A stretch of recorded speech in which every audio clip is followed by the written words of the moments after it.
రాజ్యమేది లేదు గాని రాణిలాగా చూసుకుంటా, కోట కట్టలేను గాని కళ్ళల్లో నిన్నే దాచుకుంటా.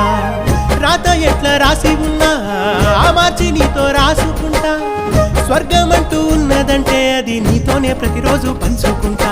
నిన్ను గన్న మీ నాన్న కన్నా అల్లారు ముద్దుగా సాదుకుంటా. నీకు కోపం వస్తే కొంత దూరం ఉంటా, నువ్వు గీత గీస్తే నేను దాటనంటా.